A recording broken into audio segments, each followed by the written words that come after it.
फायरसाइडमा आज हामी बहस गर्नेछौँ देश एकातर्फ महामारी अर्कोतर्फ सत्तारूढ दलको सत्ता सङ्घर्षमा पिल्सिएका बेला जनप्रतिनिधिको सर्वोच्च निकाय संघीय संसद किन भयो भूमिकाविहीन? संसद सक्रिय नहुनुको पछाडि सत्ताको दाउपेच वा संसदको नेतृत्वको कमजोरी? संसद जनताका प्रतिनिधि भेला हुने थलो मात्रै होइन, लोकतन्त्रको प्राणवायु समेत हो। सरकार गठनदेखि उसलाई खबरदारी गर्नेसम्म र कानुन निर्माणदेखि राष्ट्र र जनताका मुद्दामा बहस गर्ने ठाउँ पनि यही हो। तर 3 दर्जनभन्दा बढी कानुनका मस्यौदा माथिको छलफललाई अलपत्र पारेर पार्टीभित्रको राजनैतिक दाउपेचमा संसदको अधिवेशन हठात अन्त्य गरियो। त्यसैले कोरोना महामारी र यसले निम्त्याएको सङ्कटसँग जुझ्न जनताका प्रतिनिधिले बहस गर्ने यो ठाउँको ढोका अहिलेलाई बन्द छ। आफ्ना काम कारबाहीमा जनस्तरबाट उठेका प्रश्नको उत्तर दिनु नपर्ने अवस्था सरकारका लागि अनुकूल होला, तर लोकतान्त्रिक पद्धतिका लागि भने सुखद होइन। यसै पनि सदनभित्रका अभ्यास कमजोर हुँदै गएको अनुभूति भइरहेकै थियो। यति बेला संसद र सांसदलाई कसरी बलियो र प्रभावकारी बनाउने भन्ने मूल प्रश्न हो। यसमा सभामुखको भूमिका कस्तो हुनुपर्छ? आखिर अब संसद यस्तै निष्क्रियतामा रमाउँछ वा जनअपेक्षा बमोजिम साँच्चै सार्वभौम भएर आफ्नो संवैधानिक कार्यभार पूरा गर्न सक्रिय हुन्छ? यिनै विषयमा कुराकानी गर्न फायरसाइडको आजको अङ्कमा हाम्रा अतिथि हुनेछन् संघीय संसदका सभामुख अग्नि प्रसाद सापकोटा।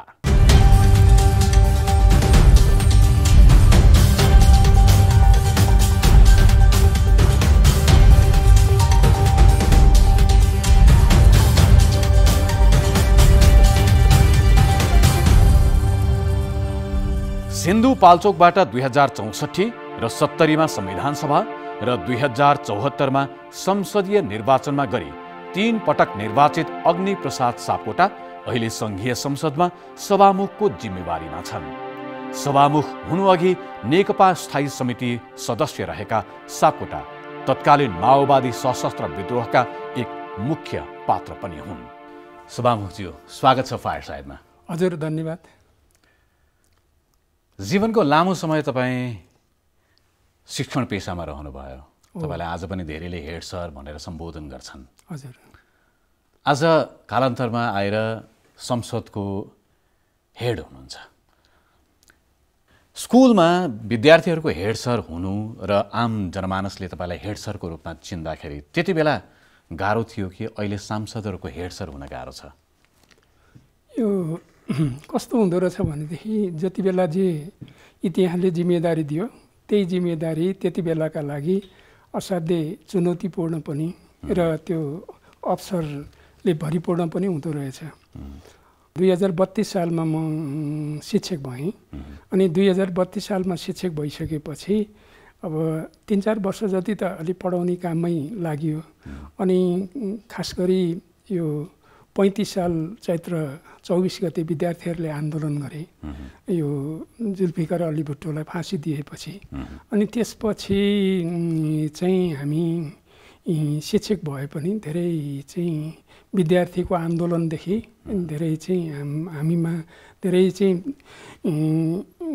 भनौँ कर्मचारी सरतलब आदि इत्यादि थिएन। त्यसो भएर अब केही गर्नुपर्छ भन्ने आयो शिक्षकहरूमा। अनि शिक्षक सङ्गठनमा लाग्यो र अब त्यसमा चाहिँ जति बेर शिक्षक सङ्गठनमा लागिएको थियो, शिक्षक सङ्गठनमा लाग्दाखेरि मलाई त्यतिखेर पनि भूमिगत पार्टीको संस्थापक जिल्ला सचिव अनि त्यसपछि हाई स्कुलको भर्खर खुलेको हाई स्कुलको हेडमास्टर अनि त्यसपछि नेपाल राष्ट्रिय शिक्षक सङ्गठनको महासचिव, यी 3टा कार्यभारले मलाई चाहिँ अलिकति थिचे जस्तो, अलिकति यो अब म चाहिँ पार लाउन सक्छु कि सक्दिनँ भने जस्तो भइरह्यो। सधैँभरि मैले जिम्मेदारीलाई चाहिँ धेरै गम्भीरतापूर्वक लिएँ र शिक्षक आन्दोलनमा पनि चाहिँ पटक पटक होइन, अहिले हिरासतको त मैले सम्झन नि सक्दिनँ। जेलमा खास गरी लामो समय, एकपल्ट 3 महिना, एकपल्ट 6 महिना बसेँ। त्यसपछि 48 सालमा 15 वर्ष पढाएर मैले चाहिँ राजीनामा गरेँ, संसदमा उठेँ। त्यति बेर चाहिँ सफल हुन सकिएन। अनि त्यसपछि 3-4 वर्ष जनयुद्धको तयारीमा असाध्य तीव्र ढङ्गले लाग्यो र 52 सालबाट त तपाईहरु भूमिगत नै हुनुभयो। 10 वर्ष जनयुद्धमा लाग्यो, 15 वर्ष शिक्षण पेसामा, 10 वर्ष जनयुद्धमा, अनि अब अहिले चाहिँ 62 देखि यो अहिले सायद 77 मा 64 देखि म फेरि संसदमै छु। उति बेलाको अवस्था र आजको अवस्थालाई अलिकति तुलना गरौँ न। त्यति बेला तपाईले पढाउने विद्यार्थीहरू, तपाईसँगै काम गर्ने शिक्षकहरू, हेड सरको नाताले त शिक्षकहरूलाई पनि अराउने पराउने गर्नुपर्ने हुन्छ। आज संसदमा हेड सर भइरहँदाखेरि सांसदहरूसँग काम गर्न गाह्रो कि शिक्षकहरू र विद्यार्थीहरूसँग काम गर्न गाह्रो? मान्ने सिक्ने क्षमता, सिक्ने इच्छा, अन्तर्क्रिया गर्ने कुराहरूमा विद्यार्थीहरूको सक्रियता ज्यादा हुन्थ्यो कि अहिले सांसदहरूको सक्रियता ज्यादा? रमेशजी, तपाईले एउटा कुरामा चाहिँ मलाई धेरै उत्प्रेरित गरिदिनु भयो। म अहिले सभामुख भएको छु, मन्त्री पनि भएँ हैन, अब सांसद पनि भएँ। मलाई असाध्य प्रिय लाग्ने शब्द त्यो अगाडि हेड पनि राख्दैनन्, अग्नि सर भन्छन्। त्यो अग्नि सर भन्ने चाहिँ यति प्रिय भएछ मेरो लागि। 15 वर्षसम्म लगातार विद्यार्थीले पनि अब शिक्षकले पनि अनि त्यसपछि अभिभावकले पनि सबैले भन्दा चाहिँ यति प्रिय भएछ कि अहिले पनि त्यो शब्द नै प्रिय हुन्छ मलाई। अब रह्यो कुन चाहिँ शैलो त्यति बेलाको र यति बेलाको भन्दाखेरि चाहिँ अब जति बेला जिम्मेदारी आयो त्यही जिम्मेदारीमा चाहिँ अलिकति विशेष ढङ्गले चाहिँ लाग्ने भएको हुनाले त्यति बेला चाहिँ अलि बढी के थियो त भन्दाखेरि चुनौती अलि कमै थियो हैन, अलिकति बढी विद्यार्थीले अगाध श्रद्धा गर्थे।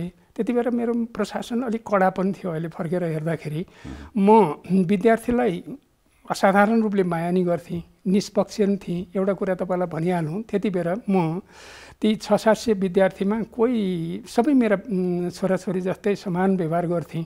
अब कमी कमजोरी भयो भने त उनीहरूलाई चाहिँ अनुशासनको पाठ पनि सिकाउँदै थिएँ। त्यसकारण त्यति बेला चाहिँ के भने निकै ठुलो आत्मगौरव हैन। अहिले चाहिँ के भने अहिलेको पेचिलोपन, जटिलता आदि इत्यादिले गर्दाखेरि त्यति बेलाको जस्तो चाहिँ आत्मगौरवको स्थितिमा त अझ पुगिसकेको छैन। तर मलाई यो दुईटा चाहिँ छोटा अधिवेशन चलाउँदा भएको अनुभूति चाहिँ के हो भने, चाहे त्यो दलका प्रतिनिधिहरू अथवा कार्यव्यवस्था समितिमा चाहिँ मुख्य सचेतक, प्रमुख सचेतकहरू छन्, 17 जनाको त्यो समिति हुन्छ, त्यहाँबाट पनि चाहिँ असाध्य राम्रो सहयोग छ। र सांसदहरूले पनि धेरै राम्रो सहयोग गर्नुभएको छ। मलाई चाहिँ खुसी केमा छ त भन्दाखेरि मैले कतै चाहिँ विवेक पुर्याउन नसकेर यताउता गरे भए अर्कै कुरा, नत्र मैले कहिले पनि यो चाहिँ हिसाब गरेर चाहिँ कसैलाई चाहिँ बढी माया, कसैलाई कम माया, कसैलाई चाहिँ काखा पाखा गर्ने सोचिनँ। 13 गतेसम्म म त पार्टीको स्थायी समितिको सदस्य थिएँ। मैले 13 गते राजीनामा दिइसकेपछि औपचारिक रूपमा मात्रै राजीनामा होइन, मेरो भित्री हृदयदेखि नै धपक्क बलेको कुरा के छ त भन्दाखेरि मैले निष्पक्ष भएर नै चाहिँ धेरै योगदान गर्न सक्छु र त्यो प्रयत्न तपाईको छ, त्यो सबैलाई फाइदा हुन्छ भनेर म त्यसमा बल गरिरहेको छु। 37 सालदेखि लगातार 76 सालसम्म चाहिँ एउटा पार्टीको चाहिँ कार्यक्रममा लागेर मैले स्टेट फरवर्ड भएर चाहिँ गरेका भाषण आदि इत्यादिले मैले केही प्रयत्न गर्नुपर्छ। तर म चाहिँ कन्भिन्स छु कि निष्पक्ष भएर मात्रै मैले चाहिँ मलाई प्राप्त भएको जिम्मेदारीलाई न्याय गर्न सक्छु र त्यो जिम्मेदारी पुरा गर्न सक्छु भन्ने मलाई लागेको छ। अब अहिले चालु अधिवेशन छैन, अधिवेशन अन्त्य भएको छ। हजुर, यो अधिवेशन अन्त्य हुँदाखेरि तपाईँ आफू कतिको सन्तुष्ट हुनुहुन्छ, कतिको खुसी हुनुहुन्छ? जनप्रतिनिधि बोल्ने थलो त बन्द भएको छ। अब यसमा चाहिँ पहिलो कुरा अलिकति मलाई समय दिनुहुनेछ तपाईँले। वास्तवमा यो पछिल्लो अधिवेशन सुरुवात गर्दाखेरि अब यो कोरोनाको जोखिम चाहिँ अलि उच्चै थियो र यस्तो बेलामा यो अधिवेशन सञ्चालन गर्न कति सम्भव होला भने जस्तो पनि लागेको थियो सुरुमा। अनि त्यसपछि मैले जे भए पनि अधिवेशन त चलाउनै पर्छ भनेर चाहिँ प्रधानमन्त्रीज्यूसित सरसल्लाह गरेँ। सरसल्लाह अनुसार नै चाहिँ वैशाखको 26 गते अधिवेशन आह्वान भयो र अब मैले त्यो अधिवेशन चलाउनका लागि सबभन्दा मुख्य आधार चाहिँ के लिएँ त भन्दाखेरि विश्व स्वास्थ्य सङ्गठनको मापदण्ड नेपाल सरकारले तय गरेको मापदण्ड विशेषज्ञहरूसित मैले पटक पटक छलफल गरेँ। त्यति बेला चाहिँ सबभन्दा बढी जोड दिएको कुरा के थियो भन्दाखेरि दूरी कायम गर्ने। अब हुन त सामाजिक दूरी भनिन्थ्यो, सामाजिक दूरी भन्दा चाहिँ भौतिक दूरी चाहिँ बढी, तपाईँले ठिक भन्नुभयो, तपाईँलाई धन्यवाद। भौतिक दूरी कायम गर्ने कुरामा गरियो, तर समस्या के भयो भन्दाखेरि त्यो हल सानो जस्तो भयो अनि एउटा सिट छोडेर गर्ने भन्ने जस्तो लागेको थियो। त्यहाँ चाहिँ 3 फिट पनि पुगेन। त्यसो भएपछि हामीले के गर्यौँ त भन्दाखेरि माथि दर्शक दीर्घा त छँदैछ होइन, यो असाध्य चाहिँ जटिल परिस्थितिमा दर्शक हुनैपर्छ भन्ने छैन, लाइभ पनि हेर्छन् भनेपछि हामीले दर्शक दीर्घालाई समेत प्रयोग गर्ने गऱ्यौँ र हामीलाई दाहिना बायाँ 1.5 मिटर होइन, अगाडि पछाडि चाहिँ 1 मिटर 3 सेन्टिमिटर भयो, 1 मिटर भयो हुन्छ भन्ने मापदण्ड थियो। त्यसकारण हामीले त्यसरी चाहिँ व्यवस्थापन गऱ्यौँ। निरन्तर हामीले छलफल त्यसरी सुरु गरेको संसद हठात अन्त्य हुँदाखेरि, अन्त्य भएको घोषणा भइरहँदाखेरि तपाईँ कहाँ के गर्दै हुनुहुन्थ्यो? वास्तवमा अलिकति चाहिँ के भने यो अधिवेशनले धेरै महत्त्वपूर्ण कामहरू गरेको छ होइन। अब योभन्दा अघिल्लो साल चाहिँ नीति तथा कार्यक्रम अनि प्री बजेट भएको रहेछ। अनि मलाई चाहिँ के लाग्यो भने प्री बजेट भएपछि न चाहिँ राष्ट्रभरिको आवाज आउँछ, त्यो सुनेपछि नीति तथा कार्यक्रम वैज्ञानिक वस्तुवादी र जनभावना समेटिन्छ भनेपछि प्री बजेट पहिला गरियो। नीति तथा कार्यक्रमको छलफल राम्रैसित भयो, त्यसपछि बजेटको छलफल पनि भयो र यो बिचमा चाहिँ फेरि एउटा ऐतिहासिक काम भयो, निशान छाप होइन, संविधान संशोधन गर्ने काम पनि बडो एउटा चाहिँ राष्ट्रिय सहमतिको चाहिँ अद्भुत नमुना पनि प्रस्तुत भयो। फेरि रुकुम घटनाको छानबिन समिति पनि बन्यो होइन। यसरी चाहिँ 8वटा विधेयकहरू पास भए होइन। कामहरू निकै चाहिँ राम्रोसित नै अगाडि बढ्यो। जोखिम त थिए। अब 17 गते असारको 17 गते चाहिँ हाम्रो ज्ञानकुमारी छन्त्याल बागलुङको चाहिँ समानुपातिक सांसद काङ्ग्रेसको तर्फबाट उहाँको निधन भयो। निधन भइसकेपछि त्यो दिनका एजेन्डाहरू स्वतः चाहिँ बाँकी रहे। हाम्रो परम्परा के छ त भन्दाखेरि बालवाला सांसदको निधन भयो भने त्यस दिन चाहिँ हामी अरू सदनका कारबाहीहरू गर्दैनौँ। त्यसलाई चाहिँ शोक प्रस्ताव पारित गरेर हामी त्यसलाई स्थगित गर्छौँ। अनि मैले सोचेको थिएँ भोलिपल्टै राखौँ यो बैठक। अब त्यहाँ चाहिँ अब जहिले सुकै पनि यो बैठक राख्ने कुरा अनि त्यसपछि यो कार्यसूची तय गर्ने कुरा, यी सबै कुरा चाहिँ अब मुख्य सचेतक प्रमुख सचेतकहरूसित राय सल्लाह लिएर गरिन्छ।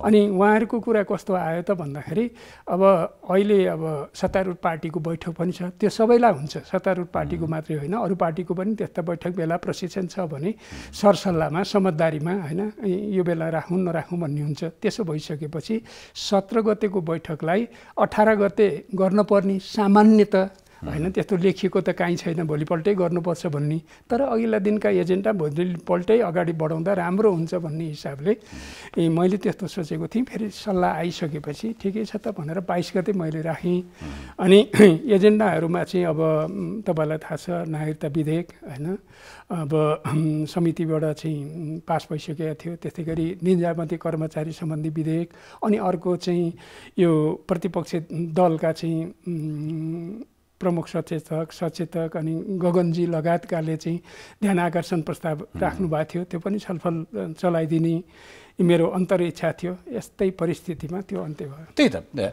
यत्रा धेरै विधेयकहरू थिए, विधेयक पास गर्नुपर्ने, त्यसमा छलफल गर्नुपर्ने महत्त्वपूर्ण प्रस्तावहरू थिए। बिजनेस प्रशस्तै भएको बेलामा पनि के भनियो भने हठात रूपमा संसदको बिजनेस छैन, संसदसँग बिजनेस छैन, त्यसकारण संसद अन्त्य गरियो भन्ने कारणसहित संसद बैठक अधिवेशन अन्त्य गर्ने घोषणा गरियो। के पनि भनियो भने एकजना मन्त्रीज्यूले त के समेत भन्नुभयो भने यस्तो बेलामा बिजनेस छैन, बिजनेस नभएको बेलामा रत्त्यौली खेल्नका लागि संसद किन चलाइरहने भन्नेसम्मको अभिव्यक्ति पनि दिनुभयो। तपाईँलाई चाहिँ कस्तो लाग्यो? मलाई अब ती टिप्पणीप्रति त मेरो कुनै टिप्पणी छैन होइन, प्रति टिप्पणी छैन। मलाई चाहिँ कस्तो लागेको छ भनेदेखि केही चाहिँ सम्पादक महोदयहरूले टिप्पणी गर्नुभएको थियो कि यो अघिल्लो अधिवेशन पनि अलि संक्षिप्त भयो, नयाँ सभामुखको कार्यकुशलताको परख पनि हुन पाएन भन्ने थियो। मलाई चाहिँ के लागेको थियो भने अब राष्ट्रिय रूपमा चाहिँ अहम महत्त्व भएका र अनिवार्य रूपमा विधानत होइन कानुनत संविधानत गर्नुपर्ने काम त गरिसकियो होइन। अब अझ व्यवस्थित ढङ्गले यो अब छलफलको वातावरण पनि बनाऊँ होइन, आइसकेका विधेयक पनि चाहिँ अब पास गरौँ, अनि त्यसै गरी कतिपय विधेयकमा चाहिँ राष्ट्रिय सहमति कायम गर्नका लागि मन्त्रीहरूसित सभापतिहरूसित बसेर छलफल पनि गरौँला भन्ने खालको चाहिँ मलाई लागेको थियो। र म चाहिँ अलिकति चाहिँ सबैको सहयोगले जुन चाहिँ धेरै राम्रोसित असाध्यै प्रतिकूल स्थितिमा जोखिमपूर्ण स्थितिमा विषम परिस्थितिमा चाहिँ यो सफल हुँदै थियो नि, अब जोखिम त बढ्छ कि जस्तो त लाग्दै थियो, तैपनि अझ मेहनत गर्नुपर्छ भनेर अब अलिक व्यवस्थित ढङ्गले चलाउने म सोचिरहेको थिएँ। प्रधानमन्त्रीले अधिवेशन अन्त्य गर्ने क्रममा तपाईसँग कुनै खालको परामर्श गर्नुभयो कि भएन? हुन त सरकारले संसदको अधिवेशन सुरु गर्ने अन्त्य गर्ने अधिकार राख्दछ, तर केही हदसम्मको परामर्श त हुन्थ्यो होला। जसरी अगाडि तपाईँले भन्नुभयो संसद सुरु गर्दाखेरि प्रधानमन्त्रीसँग सरकारसँग परामर्श भएको थियो, छलफल भएको थियो, यो पटक त परामर्श भएको जस्तो पनि सुनिएन। राष्ट्रिय सभाका अध्यक्षज्यूले पनि तपाईँसँग र सरकारसँग खासै छलफल भएको छैन भनेर सार्वजनिक रूपमै पनि बताउनु भएको थियो। यो एकपल्ट सम्माननीय राष्ट्रपतिज्यूले हामीलाई चाहिँ चिया पानको लागि चाहिँ आमन्त्रण गर्नुभएको थियो। चियापानमा जानुभन्दा पहिला चाहिँ अब जरुरी चाहिँ प्रस्तावहरू विधेयकहरू पास गरेर अन्त्य गर्नुपर्छ होला भन्ने खालको कुरा चाहिँ गर्नुभएको थियो होइन। तत्कालै त्यही बेलामा गर्ने खालको कुरा चाहिँ भएको थिएन। तर मलाई के लाग्छ त भन्दाखेरि अब यो भइ त सकेको छ, तर अब राज्यका चाहिँ धेरै महत्त्वपूर्ण अङ्गहरूको बिचमा चाहिँ होइन असाध्य चाहिँ अथक निकटतम संलग्नता भइरहनु नै राम्रो कुरा हुन्छ। अब चाहिँ त्यही ढङ्गले नयाँ ढङ्गले अब सोध्दै जानुपर्छ भन्ने छ। किनभनेदेखि लोकतन्त्र भनेको लोकतन्त्रको मुख्य आधार त विधि हो होइन।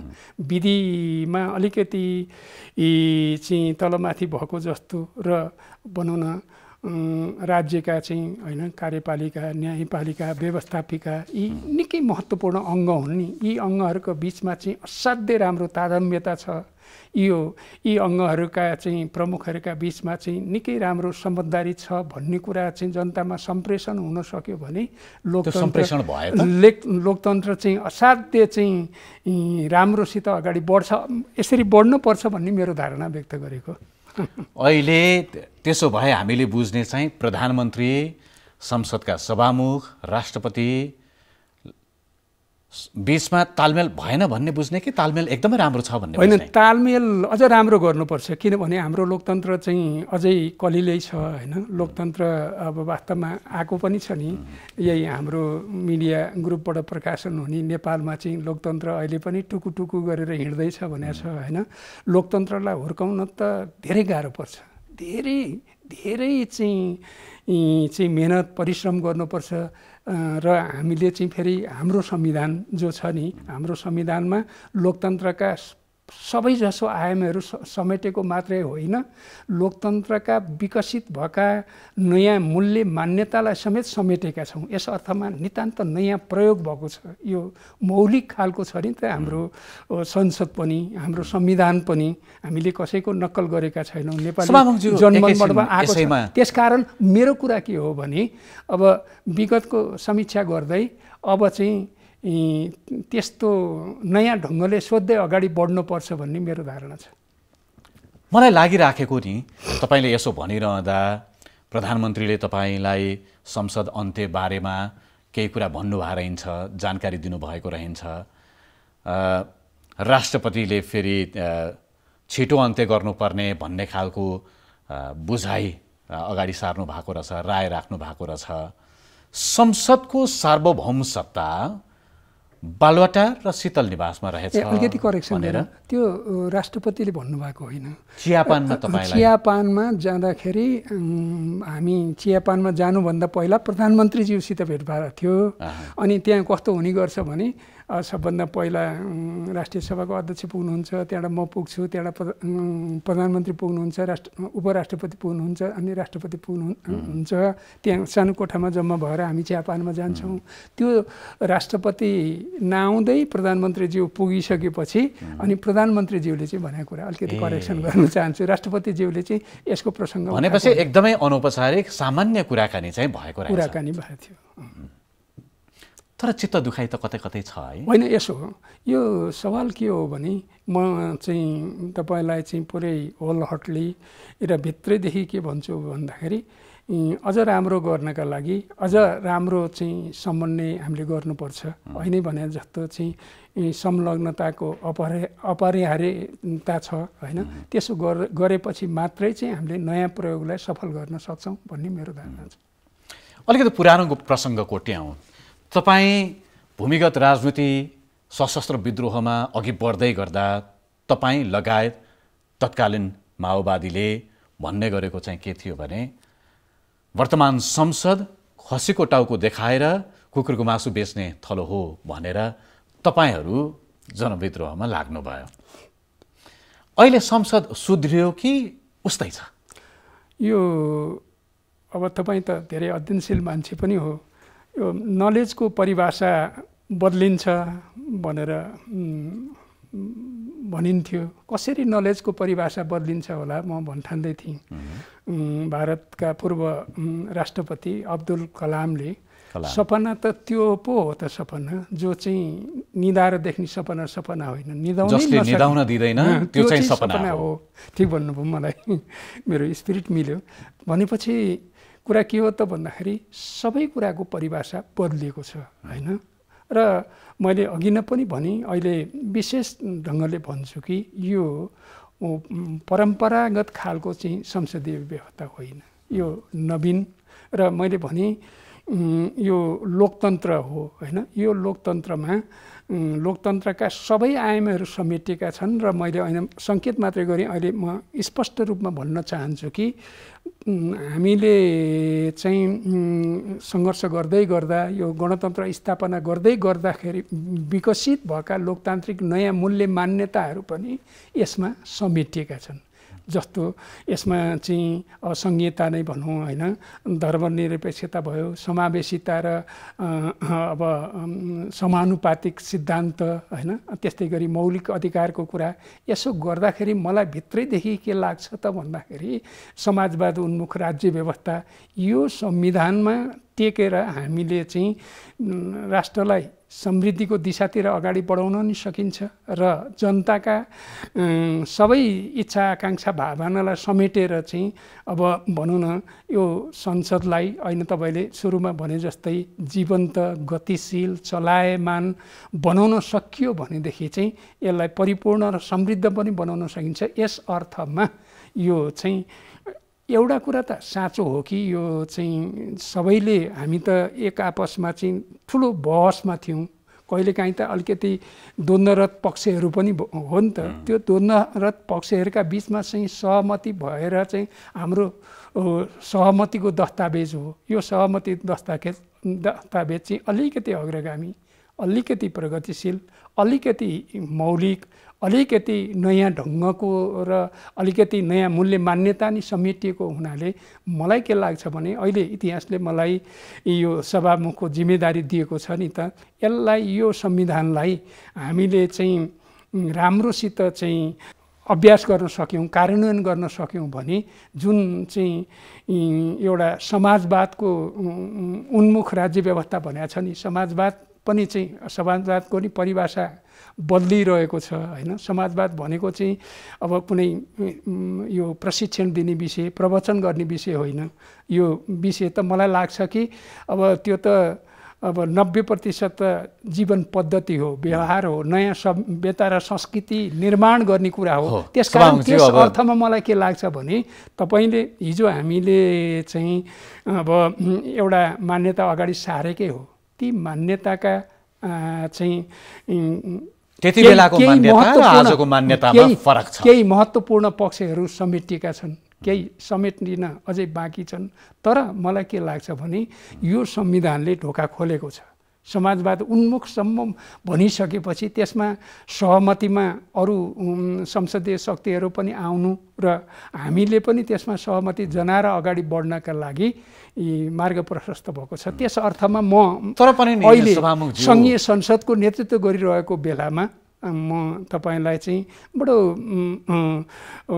गर्वका साथ के विश्वास दिलाउन चाहन्छु भने यसको राम्रोसित हामीले संविधानको कार्यान्वयन गर्न सकियो भनेदेखि यसले नेपाली जनताको चाहिँ शिर पनि ठाडो बनाउँछ र समृद्धिको त्यो त एक ठाउँमा छ। तर तपाईँले यसो भनिरहँदा तपाईँले संसदमा सभामुख निर्वाचित भइसकेपछि पनि एक खालको प्रतिबद्धता जनाउनु भएको थियो संसदलाई गतिशील बनाउने कुरामा, सरकारलाई संसदप्रति जवाफदेही बनाउने कुरामा मेरो दत्तचित्त भएर म अगाडि बढ्नेछु भन्ने खालको प्रतिबद्धता। शब्दहरू तलमाथि भयो होला नि, तर आशय यही प्रकारको थियो। तर त्यही संसदमा शासन चलाउने व्यक्तिले, प्रधानमन्त्रीले नै भनौँ, आएर संसदको मानमर्दन गर्ने, सांसदहरूको पनि मानमर्दन गर्ने खालका अभिव्यक्ति दिने, कतिपय सन्दर्भमा सभामुखज्यूलाई पनि घुमाउरो तरिकाले धम्की दिने र त्यो बहस पनि संसदले उठाइरहेका विषयहरूभन्दा विषयान्तर गर्ने यो परिपाटी देखिन्छ नि। रेकर्डबाटै हटाउनु पर्ने स्थिति पनि, प्रधानमन्त्रीको अभिव्यक्तिका केही हिस्साहरू हटाउनु पर्ने स्थिति पनि पछिल्ला दिनहरूमा आए।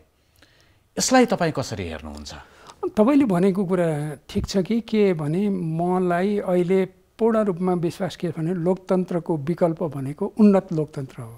हामीले सबभन्दा बढी अब जो हामी चाहिँ अब भनौँ न ती महत्त्वपूर्ण अङ्गको चाहिँ नेतृत्व गरिरहेका छौँ नि, सबभन्दा अनुशासित, सबभन्दा बढी चाहिँ भनौँ न चाहिँ त्यसप्रति त्यो जिम्मेदारीप्रति गम्भीर र मेहनत परिश्रम हामीले गर्नुपर्छ, त्यो कुरामा छ। र म फेरि दोहोऱ्याउँछु, लोकतन्त्रको विकल्प भनेको उन्नत लोकतन्त्र नम्बर 1 कुरा। नम्बर 2 कुरा, अलिकति समय त कम भयो दुईटै अधिवेशनमा, तपाईँले अलिकति विचार गर्नुभयो भने ती कुराहरूमा केही चाहिँ विकास भनौँ अथवा केही चाहिँ सुधार भनौँ हुँदै गरेका छन्।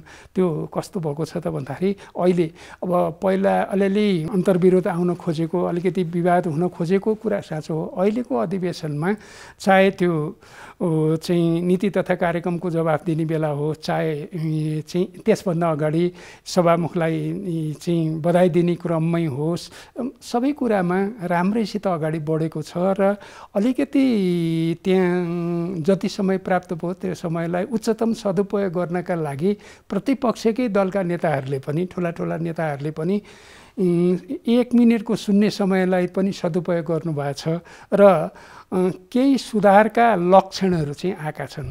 र तपाईँले भने जस्तो अझै हामीले अझ धेरै मेहनत परिश्रम गर्नुपर्छ। हुनसक्छ सभामुखको हैसियतले होइन मेरो त पहल कदमी बढ्नुपर्छ होइन। मैले अब देशको सर्वोच्च जनप्रतिनिधि संस्था होइन, त्यो गरिमाले युक्त संस्था हो, त्यो त्यहीँबाट चाहिँ सम्पूर्ण विधि विधान मात्रै होइन, राष्ट्रपति, उपराष्ट्रपति, प्रधानमन्त्री होइन, सबै त्यहीँबाट उत्पत्ति हुन्छ नि, सभामुख, उपसभामुख भनेपछि यो चाहिँ एउटा सुशासन कायम गर्ने होइन, एउटा मूल्य मान्यता र गरिमाको चाहिँ एउटा शक्तिशाली सन्देश दिने त्यो थलो भएको हुनाले मलाई के लाग्छ त भन्दाखेरि तपाईँले जे कुरा उठाउनु भएको छ, मैले अझ धेरै मेहनत गरेँ भने फेरि त्यो चाहिँ क्रमशः एउटा सुधारको दिशातिर जान्छ। र सम्भवतः यही प्रसङ्गमा जोडिने कुरा होला। संसदमा तपाईँ सभामुख भएर आइसकेपछि एमसीसीका सम्बन्धमा तपाईँको अलिकति द्रुततर पहल कदमी हुनुपर्ने हो कि भन्ने अपेक्षा प्रधानमन्त्रीले रोस्टमबाटै आफ्नो अभिव्यक्तिका क्रममा जाहेर गर्नुभएको थियो। तर पृष्ठभूमि हेर्ने हो भने कतिपयले के पनि भन्छन् भने एमसीसीमा तपाईँको आफ्नो रिजर्भेसनहरू केही छ, कारण तपाईँ जुन दलको प्रतिनिधित्व गर्नुहुन्छ त्यो दलको खेमा भनौँ पहिले निर्वाचित हुनु, सभामुखमा निर्वाचित हुनु अघि नेकपाको प्रतिनिधित्व गर्नुहुन्थ्यो। नेकपाभित्रमा पनि अध्यक्ष पुष्पकमल दाहाल निकट मानिनुहुन्थ्यो र त्यो खेमाको चाहना चाहिँ एमसिसीलाई पारित गर्ने होइन भन्ने थियो। त्यसकारण तपाईप्रति प्रधानमन्त्री सरकार एक हिसाबले सन्तुष्ट छैन भन्ने जस्तो बुझाइ पनि छ। त्यसकारण प्रधानमन्त्रीले तपाईँलाई रोस्टमबाटै भन्नुपर्ने स्थिति आयो भन्ने खालको कुरा पनि हुन्छ। यसमा तपाईँको प्रतिक्रिया? यो सबभन्दा पहिला मैले पनि भने र अहिले त्यही प्रश्नको उत्तर दिने क्रममा पनि स्पष्ट पार्न चाहन्छु कि हो, म चाहिँ 46 सालदेखि पहिला पनि मेरो सम्बन्ध त थियो होइन। पुष्पकमल दाहाल प्रचण्ड जो चाहिँ सत्तारूढ पार्टीको चाहिँ एउटा अध्यक्ष हुनुहुन्छ होइन, र मेरो सम्बन्ध 38 सालदेखि भए पनि उहाँ 46 सालदेखि होइन महामन्त्रीको जिम्मेवारीमा आउनुभएको होइन। त्यसकारण त्यस बेलादेखि निरन्तरमाको 13 गते अगाडि पनि त्यो दुईटा अध्यक्ष हुनुहुन्थ्यो होइन।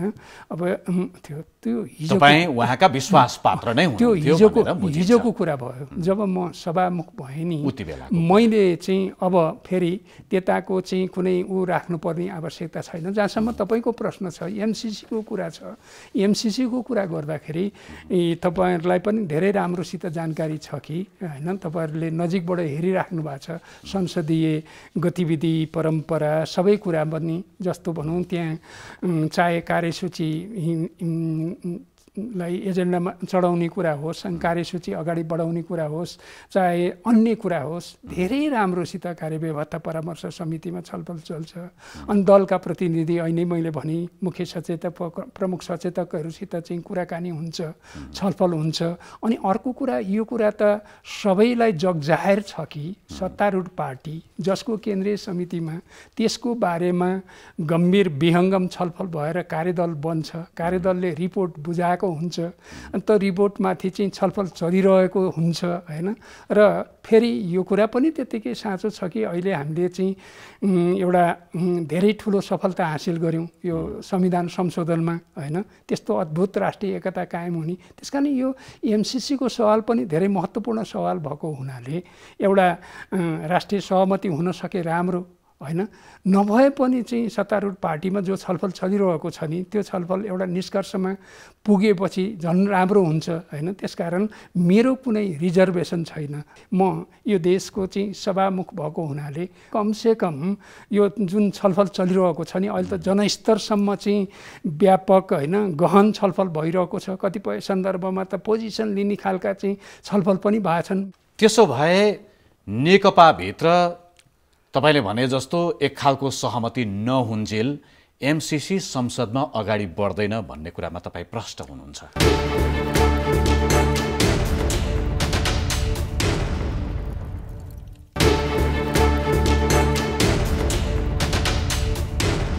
नेकपाभित्र तपाईले भने जस्तो एक खालको सहमति नहुन्जेल एमसिसी संसदमा अगाडि बढ्दैन भन्ने कुरामा तपाईँ प्रष्ट हुनुहुन्छ।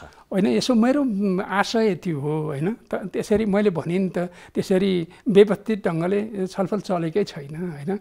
वास्तवमा चाहिँ एउटा सन्दर्भमा प्रसङ्ग चलेकै मात्रै हो होइन। पार्टीहरूकै बिचमा छलफल चलोस्, सहमति होस्, पार्टीहरूको बिचमा मात्रै होइन होइन, बाहिर पनि होइन, संसद बाहिर भएका पनि पार्टीहरूलाई चाहिँ सहमतिमा ल्याउन सकिँदो रहेछ। भर्खरकै दृष्टान्त छ नि त संविधान संशोधनको, प्रयत्न गरौँ भन्ने मेरो कुरा हो। तर जहाँसम्म फेरि तपाईँले भन्नुभयो नि रिजर्भेसन छ कि मैले चाहिँ अलिकति त्यसलाई चाहिँ अगाडि बढाउन आनाकानी गरेको हो कि भन्ने कुरा होइन। म तटस्थ छु, मेरो भूमिका तटस्थ हुनुपर्छ भन्ने कुरामा म स्पष्ट छु। त्यसो भन्दै गर्दाखेरि पनि तपाईले राष्ट्रिय सहमतिको आवश्यकता, सत्तारूढ दलभित्रको सहमतिको आवश्यकता भनिरहँदा संसदभित्र पनि त्यसमा घनीभूत रूपमा छलफल गर्नुपर्ने चाहिँ हो कि होइन? यदि छलफल भएन भने त संसदको सार्वभौमिकतामा प्रश्न उठ्दैन? होइन, त्यो छलफल हुनुपर्छ भन्ने कुरामा त दुई मात्रै छैन। तर प्रक्रियाको कुरा गर्दैछु नि मैले, हरेक कुराहरू चाहिँ छलफल गर्दै गर्दै गर्दै गर्दै संसदमा नै छलफल हुने गरेको छ। मैले होइन के कुरा इङ्गित गर्न खोजेको भने प्रधानमन्त्रीले प्रष्ट शब्दमा भन्नुभएको छ कि अब संसदले यसमा प्रक्रिया अगाडि बढाएर संसदले नै यसबारेमा निर्णय गर्छ, बल अब संसदको कोर्टमा छ भनेर भनिसक्नु भएको छ। अब त्यसमा संसदभित्र यो विषयमा छलफल गर्न के आपत्ति भयो? होइन, कुरा यसो हो नि, फेरि हामी अब स्वयं प्रधानमन्त्री पनि चाहिँ पार्टीको अध्यक्ष नै हुन्छ, सत्तारूढ पार्टीको अध्यक्ष नै हुन्छ होइन। मैले त फेरि धेरै कोणबाट त हेरिरहेका हुन्छ नि, राम्रो होस् होइन, सबैको सहमति हुँदाखेरि भोलि कार्यान्वयनका लागि पनि धेरै सहज हुन्छ होइन, सहज स्थिति बनोस् भनेर इच्छा गर्ने भयो नि त होइन। इच्छा गर्दाखेरि त्यसो होस् भनेर भन्नुको त कुनै अन्यथाको कुरा त भएन नि त। त्यसकारण मलाई के लाग्छ त भन्दाखेरि अब तपाईँले राख्नुभएको जिज्ञासा छ नि, मेरो रिजर्भेसन छैन। हुन त तपाईँले बारम्बार भन्नुभएको छ म तटस्थ भएर काम गर्ने प्रयत्न गरिराखेको छु, संसदलाई स्वायत्त बनाउने प्रयत्न गरिराखेको छु भनिराख्नु भएको छ। तर कता कति कुनै एउटा धारले, सत्तारूढ दलको कुनै एउटा धारले तपाईँलाई कुनै तरिकाले प्रयोग गर्न खोजिराखेको जस्तो अनुभव हुँदैन? होइन, बिल्कुल छैन। म तपाईँलाई भन्छु, बरु म सभामुख भइसकेपछि मैले प्रधानमन्त्रीज्यूसित छलफल गरेको छु होइन। अनि त्यसपछि अब ती चाहिँ दलका प्रतिनिधिहरूसित निरन्तर छलफल गरेको छु। फेरि अब मलाई एउटा सुविधा प्राप्त छ होइन। अब संविधान सभाका अध्यक्ष, पूर्व सभामुख, अहिले पनि चाहिँ सत्तारूढ दलको उपनेता हुनुहुन्छ होइन। उहाँलाई चाहिँ हरेक कोणबाट चाहिँ छलफल गर्नु अथवा हरेक हिसाबले छलफल गर्नु चाहिँ सल्लाह लिनु होइन। किनभने संसद भनेको त अब लिपिबद्ध भएका लेखिएका कुरा मात्रै होइन, परम्पराले पनि चल्छ। मैले निरन्तर छलफल गरिरहेको छु र म फेरि दोहोऱ्याएर भन्छु, अघि पनि भने कि सत्तारूढ पार्टी जहाँ चाहिँ लिडरसिपको चाहिँ एउटा ठुलो पङ्क्ति छ, पूर्व प्रधानमन्त्री नै 3 जना छन्, अरू चाहिँ अनगिनत नेताहरू छन्, त्यहाँ मैले चाहिँ किन चाहिँ त्यताको कुरा चाहिँ ध्यान दिइरहनु पर्यो। मैले संसदलाई अझ निष्पक्ष, स्वतन्त्र, तटस्थ बनाउन नै मैले चाहिँ आफ्नो विवेक, ऊर्जा खर्च गरिरहेको छु। र फेरि रुपेशजी, म दोहोऱ्याएर जोड दिएर भन्न चाहन्छु कि एउटा सभामुखले चाहिँ होइन राम्रोसित छलफल होस्, आग्रह पूर्वाग्रह बिना, पोजिसन नलिकन राष्ट्रिय सहमति होस्, नभए पनि चाहिँ कमसेकम सत्तारूढ दलले त एउटा निष्कर्षमा पुर्याओस् भनेर चाहना राख्नु त राष्ट्रहितमै होला नि त। त्यसमा त कतैपट्टि लागेको भन्ने त नजन्मिएला नि त। त्यो जायज छ। हजुर, राष्ट्रिय सहमति कायम होला, सत्तारूढ दलभित्र मात्रै होइन बाहिर पनि एक खालको सहमति कायम होला, त्यो अपेक्षा गरौँ। तर व्यक्तिगत रूपमा सभामुखका हैसियतमा होइन, मैले तपाईँलाई जनप्रतिनिधिको हैसियतमा राष्ट्रहित प्रति प्रतिबद्धता भएको व्यक्तिका नाताले सोद्धाखेरि एमसिसी साँच्चै राष्ट्रहितमा छ वा छैन? तपाईँको आफ्नो व्यक्तिगत बुझाइ छ, केही कमेन्ट छ? अब अहिले यसो हो, म चाहिँ अहिले मैले भनिसकेँ होइन। अब म व्यक्तिको रूपमा भन्दा पनि एउटा संस्थाको प्रतिनिधित्व गर्छु। त्यसकारण मैले चाहिँ यो भनौँ न राष्ट्रिय सहमति कायम गर्न मैले नै भूमिका खेल्नुपर्छ होइन। मेरा धारणा होलान् व्यक्तिका रूपमा, तर मैले सभामुखकै हैसियतले त्यसलाई चाहिँ भनौँ न एउटा निष्कर्षमा पुर्याउनका लागि चाहिँ भूमिका खेल्न पर्ने भएको हुनाले अहिले टिप्पणी गर्न म आवश्यक ठान्दिनँ। स्वाभाविक त बुझिन्छ। सभामुखज्यू, अर्को प्रसङ्ग नि संवैधानिक परिषदको अहिले बैठक बस्न सकिराखेको छैन। हजुर, प्रधानमन्त्रीले तपाईँको उपस्थितिमा संवैधानिक परिषदको बैठक बस्दाखेरि तपाईँबाट असहयोग हुने जोखिमका कारण बैठक नराख्नु भएको भन्ने खालको टिप्पणी छ र विपक्षीलाई फकाइरहेको भन्ने सुन्नमा आएको छ। पछिल्ला केही दिन त बैठक तारन्तार भइ नै रहेका छन्। यसकारण संवैधानिक परिषदले गर्नुपर्ने महत्त्वपूर्ण नियुक्तिहरू बाँकी छन्, करिब करिब 1 वर्षदेखि अड्किराखेका छन्। तपाईँ के भन्नुहुन्छ? होइन, त्यसमा चाहिँ यो संवैधानिक परिषदको नियुक्तिका बारेमा सायद उहाँहरूको चाहिँ कुराकानी भएको होला। मैले बुझेअनुसार अब पार्टीभित्र कमिटीगत रूपमा त के भएको छ क्या नि अध्यक्षहरूसित कुरा भएको होला होइन। अनि मैले पनि पत्रपत्रिकामा सुनिरहेको छु प्रतिपक्षी दलको नेतासित नि कुराकानी भइरहेको छ भनेर। तर यो सन्दर्भमा चाहिँ प्रधानमन्त्रीज्यू र मेरो बिचमा कुराकानी भएको छैन। तर यो सन्दर्भमा मलाई के लाग्छ भने प्रधानमन्त्रीज्यूले मेरो र उहाँको बिचमा पनि चाहिँ त्यो मतभिन्नता छ भनेर गरे जस्तो बिल्कुलै लाग्दैन। यसको सन्दर्भ पनि चलेको छैन, उहाँसित कुरा चलेको पनि छैन।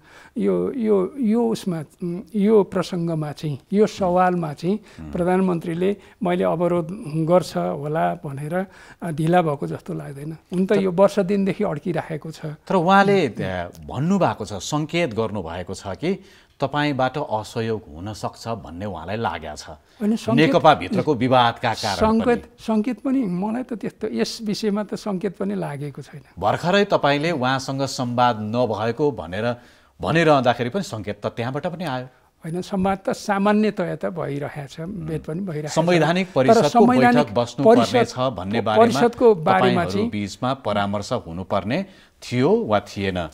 होइन, उहाँले यस्तो ठान्नुभयो होला पहिले प्रमुख प्रतिपक्षी दलसित कुराकानी गरौँ अनि क्रमशः कुराकानी गरौँला भन्ने ठान्नुभएको होला। यस सम्बन्धमा चाहिँ मलाई लाग्दैन अब यो चाहिँ अब प्रधानमन्त्री र सभामुखको मत नमिलेका कारणले अलि अड्चिलो पर्छ कि भन्ने कारणले ढिला भएको जस्तो मलाई लाग्दैन। कति सकारात्मक हुनुहुन्छ तपाईँ? हजुर, त्यति विद्रोही नेता हजुर आज यति धेरै सकारात्मक होइन। यसो हो, त्यो म जे बोल्छु म भित्रैदेखि बोल्छु, जे लाग्छ त्यही बोल्छु। र यो चाहिँ मैले सकारात्मक हुनुपर्छ भनेर भनौँ न सुविचारी ढङ्गले भनेको होइन कि एउटा राज्य सत्ताको दबाब हो कि एउटा सभामुखले होइन वास्तवमा भन्ने हो भने म त अहिले सूत्रवाक्य बनाएको छु नि, यो सङ्घीय संसदलाई जीवन्त बनाउँछु, गतिशील बनाउँछु, चलायमान बनाउँछु भनेर जुन प्रतिज्ञा गरेको छु नि त्यो प्रतिज्ञा पुरा गर्नका लागि ड्यासमा बसेर जब म चाहिँ सभा सञ्चालन गरिरहेको हुन्छु र ती सबैको अपेक्षा मैले पुरा गर्नका लागि मैले असाधारण मेहनत गर्नुपर्छ। मैले साँच्चीकै बनावटी अर्थमा होइन, औपचारिक अर्थमा होइन, औपचारिक तर्क गर्नका लागि होइन, मैले निष्पक्ष नै हुनुपर्छ, तटस्थ नै हुनुपर्छ। त्यसो गरेर मात्रै चाहिँ देशलाई, जनतालाई र मैले बुझाउन सकिनँ भने सत्तारूढ पार्टीलाई, प्रतिपक्षलाई, सबैलाई हुन्छ। र मलाई अलिकति यी चाहिँ आत्मविश्वास कहाँनिर बढेको छ त भन्दाखेरि अहिले त्यो दिशातर्फ सबैले संसदमा अलिकति मेहनत गर्नुपर्छ। 1 मिनटको समय पनि बडे नेताहरूले प्रयोग गर्न थालेपछि कतै चाहिँ अब जीवन्त बनाउन सकिन्छ कि? किनभने 46 सालमा परिवर्तनपछि मैले जननेता मदन भण्डारीको चाहिँ भाषण अहिले सुने। भाषण सुन्दाखेरि मलाई के लाग्यो त भन्दाखेरि यति तर्क, तथ्य, तथ्याङ्क अनि त्यो बोलीको चाहिँ एउटा वाक्य र अर्का वाक्यको सुरुदेखिको अन्तसम्मको त्यो चाहिँ सिक्वेन्स हुन्छ नि, त्यो मिलेको र यति राम्रो मैले देखेँ। र मलाई चाहिँ कस्तो लाग्यो भने आहा, त्यस्तो मेहनत गर्ने मान्छे अहिले पनि अलि भइदियो, अहिले पनि छन्, धेरै चाहिँ नभएको होइन, अलि भइदिएदेखि त्यस्तो उनीहरूलाई सतहमा आउन नदिएको पनि होला। त्यो मलाई त्यो दिनको उहाँको उपस्थितिको त्यो सदन नै चाहिँ भनौँ न चाहिँ सार्थक भएको जस्तो देखेँ क्या मैले त्यो दिन। अब सभामुख पनि दमनजी होइन, त्यहाँ चाहिँ मैले त्यस्तो देखेँ कि त्यसकारण म चाहिँ त्यो भूमिका निर्वाह गर्नका लागि मैले सकारात्मक हुनैपर्छ, मैले सन्तुलित हुनैपर्छ। होइन भने सबैले होइन, तपाईँहरू समेतले चाहिँ गरेको अपेक्षामाथि त्यो चाहिँ के हुन्छ भने मेरो चाहिँ पुरा हुँदैन, पुरा गर्नुपर्छ। सभामुखज्यू, एउटा प्रश्न यसमा सिधा जवाफ दिनुहोला। उपसभामुख चाहिँ किन खाली राख्नु भएको? तपाईँ निर्वाचित हुनुभएको यति धेरै लामो समय भइसक्यो। उपसभामुखको बारेमा पनि मैले दल उपनेतासित सत्तारूढ पार्टीले नै गर्नुपर्छ नि त्यो कुरा त होइन, किनभने बहुमत चाहिन्छ होइन। उहाँसित त पटक नै गरेको छु। यो हाम्रो मामला हो सभामुखज्यू, अब हामी कुराकानी गर्दैछौँ भनेर उहाँले पनि पटक भन्नुभएको छ। र प्रधानमन्त्रीज्यूसित नि मैले भनेको छु होइन, त्यहाँबाट नाम आइरहेको छैन। मैले चाहिँ सत्तारूढ पार्टीको अर्को अध्यक्षलाई पनि यो त चाँडो गर्नु पर्यो भनेर म आज कुरा गर्छु, बालहटार जाँदै गर्दाखेरि सम्झाएको थिएँ, आज कुरा गर्छु भन्नुहुन्थ्यो।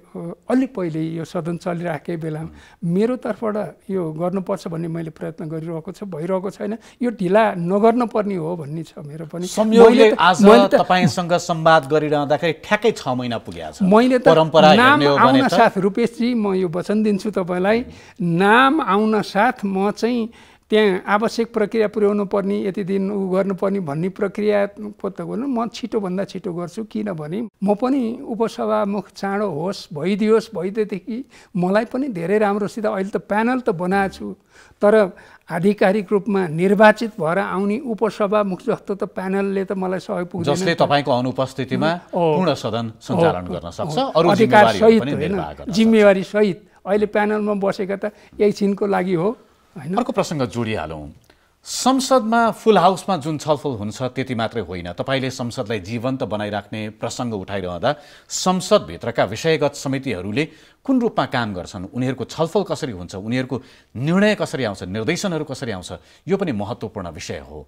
तर पछिल्लो दिनमा संसदमा विषयगत समितिहरूले गर्ने क्रियाकलाप हेर्ने हो भने प्रतिस्पर्धा गरे जस्तो देखिन्छ। एउटै विषयमा सबैजसो समितिहरूमा छलफल हुन्छ र फरक फरक खालका निर्देशनहरू आउँछ।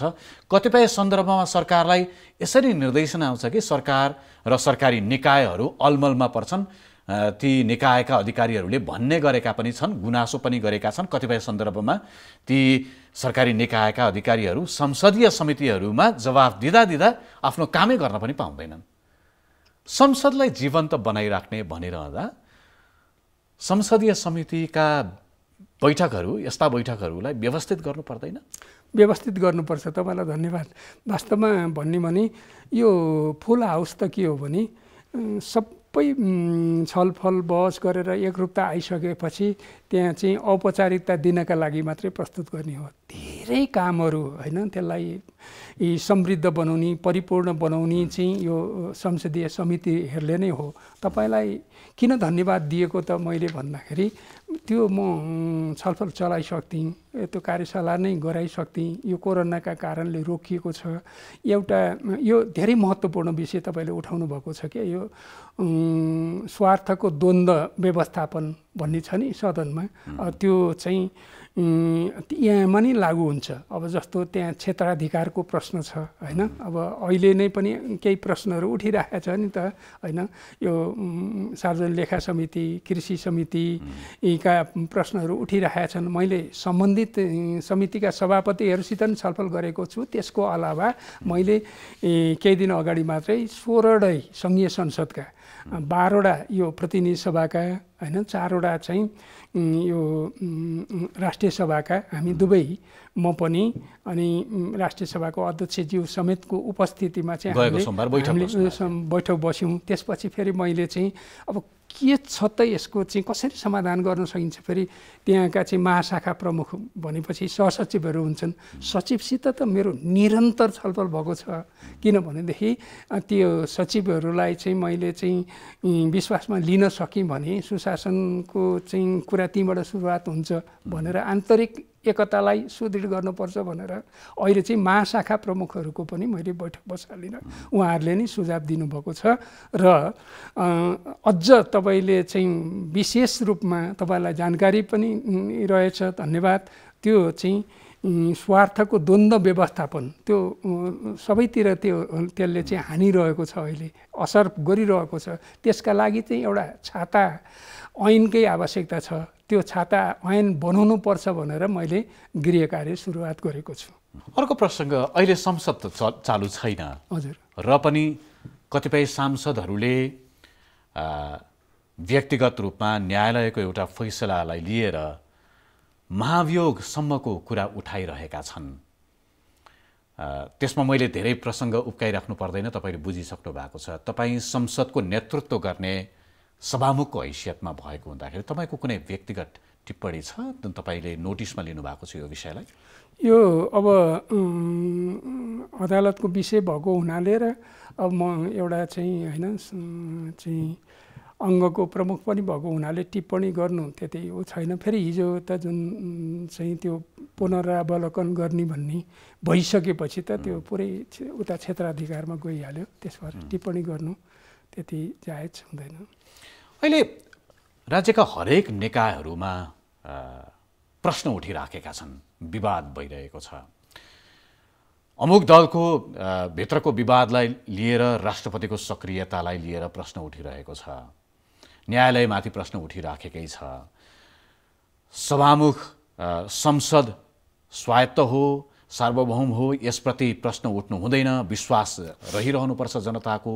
राष्ट्रपति जस्तो संस्थाप्रति जनताको विश्वास रहिरहनुपर्छ। न्यायालयमाथि जनताले विश्वास कायम राखिराख्नुपर्छ, त्यो अवस्था बनिराख्नुपर्छ भन्ने प्रश्न कुरा भइरहँदाखेरि विवाद मुक्त कसरी राख्ने, यस्ता संस्थाहरूलाई कसरी प्रश्न उठ्न नदिने, कसरी क्लिन भइराख्ने, सफा कसरी भइराख्ने? रुपेशजी, तपाईँसित मैले पटक पटक अलि बढी नै प्रतिबद्धता जनाइरहे नि। त्यो अलि बढी नै प्रतिबद्धता जनाउनुको पछाडिको कारण पनि त्यही थियो, अलि बढी प्रश्नहरू उठेका छन्। मलाई के लाग्छ त भन्दाखेरि यो अघि नै पनि मैले लोकतन्त्रको चाहिँ व्यवहारको सन्दर्भमा कुरा गरेको थिएँ। अब हामीले चाहिँ यो हाम्रो व्यवहारद्वारा, हाम्रो कर्मद्वारा, हाम्रो चाहिँ अनुशासनको पालनाको चाहिँ एउटा दृष्टान्तद्वारा चाहिँ जनतामा उठेका प्रश्नहरूको उत्तर दिँदै जानुपर्छ। त्यसमा एका दुई फेरि चाहिँ स्पष्टीकरण दिनुपर्ने रहेछ भने हामी दिउँला, नत्र स्वतः सबैले चाहिँ बुझ्ने गरी हामीले हाम्रो व्यवहारद्वारा नै त्यो सिद्ध गर्नुपर्छ भन्ने मलाई लाग्छ। किनभने लोकतन्त्र भन्नुहोस्, अब भनौँ न प्रजातन्त्र भन्नुहोस्, जुनसुकै प्रणालीको चाहिँ सफलता असफलताको मुख्य कडी अथवा मुख्य आधार के भने जनताको विश्वास। जनताको विश्वासभन्दा ठुलो यो धरतीमा केही पनि छैन। केही समय त हामी औपचारिक तर्क गरौँला होइन, केही समय त हामी यताउता गरौँला होइन, केही समय चाहिँ त्यो अल्मलिएला पनि, तर अन्तिममा कुरा के हुन्छ त भन्दाखेरि जनताको विश्वास डगमगायो भने, जनस्तरबाट प्रश्न उठिसकेपछि हामीले जनतामा विश्वास लिनका लागि गम्भीर समीक्षा गर्ने होइन, गम्भीर समीक्षा सहित जनतालाई चाहिँ जे कुरा हो त्यो भनिदिने कुरा नै सही कुरा हुन्छ।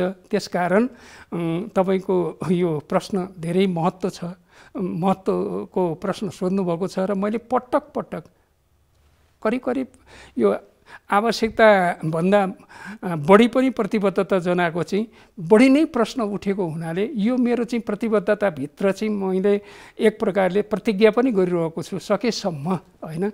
अब मैले बुझाउन नसकेर होइन, अथवा कतिपय सन्दर्भमा त जतिसुकै गर्दाखेरि पनि प्रश्न उठ्छन् नि, तर जानी होइन त्यो चाहिँ प्रश्न उठ्ने गरी काम पनि गर्नु हुँदैन, नम्बर एक। नम्बर दुई चाहिँ निष्ठाका साथ, इमान्दारिताका साथ देश जनता, र म यसलाई चाहिँ यसरी संश्लेषण गरौँ र अहिले मैले चाहिँ कसरी केन्द्रित गरेको छु आफ्नो भावनालाई भनेपछि यो राष्ट्रियता, राष्ट्रवादी आदि भन्छ नि, देशभक्ति र अब आफ्नो आचरण चाहिँ त्यो पद अनुकूल बनाउनका लागि दिलो ज्यानले काम गर्ने, सदाचार भनौँ होइन, देशभक्ति र आफ्नो आचरणलाई जनताले, म त अहिले कुनै चाहिँ मलाई व्यक्तिगत रूपमा चाहिँ इच्छा लागेको कुरा आदि होइन नि, राष्ट्रहितमा मैले गर्ने चाहिँ हरेक क्रियाकलापले कुनै पनि खालको चाहिँ जनताको विश्वास डगमगाउने खालको कुरा नहोस् होइन। यदि जनताले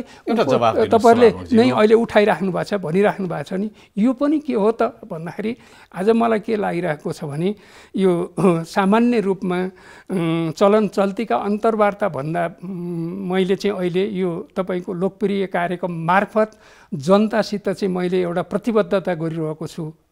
मैले यो जे प्रतिबद्धता गरेको छु नि तपाईँसित अहिले कुराकानी गर्दाखेरि त्यो सबै व्यवहारमा लागू गर्नका लागि, त्यो चाहिँ भोलिदेखि सबैले म जनतालाई अपिल पनि गर्छु, तपाईँले त हेरिहाल्नुहुन्छ, अपिल पनि गर्छु र मेरा यी सबै प्रतिबद्धता अनुसार मेरो जीवन व्यवहार छ कि छैन होइन, मेरा क्रियाकलाप हुन्छन् कि हुँदैनन्। त्यस कारण ती प्रश्न उठेको कुरालाई मैले नजिकबाट हेरेको छु र त्यो प्रश्न उठ्न नदिनका लागि मेरो तर्फबाट के भूमिका खेल्न पर्छ र मैले चाहिँ अझ धेरै मेहनत गर्नुपर्छ भन्ने कुरामा म भित्रैदेखि चाहिँ अलिकति मेहनत गर्ने प्रतिबद्धतामा छु। अन्त्यमा सभामुखज्यू, हजुर, मैले जान्न खोजेको अहिले देशमा संवैधानिक सर्वोच्चता छ, हजुर, वा न्यायिक सर्वोच्चता छ, वा संसदीय सर्वोच्चता छ, वा शासकको सनकको सर्वोच्चता छ? अहिले देशमा भइरहेको गतिविधिहरू हेर्दाखेरि तपाईँलाई के लाग्छ? अब हामीले बनाएको संविधानमा त संवैधानिक सर्वोच्चता छ होइन, त्यस अर्थमा फेरि जनताको सर्वोच्चता छ। म अहिले चाहिँ जनताद्वारा निर्वाचित सर्वोच्च जनप्रतिनिधि संस्थाको नेतृत्व गर्दैछु। त्यसकारण अब जनताले हामीलाई चुनेर पठाएका छन् नि, जनता चुनेर पठाउने जनताले होइन, अब भनौँ न सत्तारूढ पार्टीलाई नि झन्डै 2/3 मत दिएका छन् नि। मैले व्यवहारको कुरा सोधेको, जनतालाई सम्मान गर्न हाम्रो अलि पुगेको छैन भन्ने नै लागेको छ। जनताले जुन हामीलाई विश्वास दिएका छन् नि, जनताको विश्वास ढगमग्दै गरेको हो कि भन्ने जस्तो अनुभूति मलाई पनि भएको छ। तपाईँलाई कोट्याए जस्तो हुन्छ, तर मैले कसरी बुझ्न चाहेँ भने तपाईँले भनेको कुराबाट त्यो सार निकाल्दा हुन्छ कि शासक उन्मत्त भएको भनेर सार निकाल्न मिल्छ? होइन, कुरा यसो हो, अब जे जति प्रश्नहरू उठेको छ नि, ती प्रश्नहरूलाई धेरै गम्भीरतापूर्वक सुन्नुपर्छ, आत्मसात गर्नुपर्छ। यदि तलमाथि भएको छ भने अब नदोहोरिने प्रतिबद्धता जाहेर गर्नुपर्छ। हामी सबैले जो जिम्मेवारीमा छौँ। धन्यवाद धेरै धेरै सभामुखज्यू। मेरो पनि तपाईँलाई धन्यवाद। Thank you so much.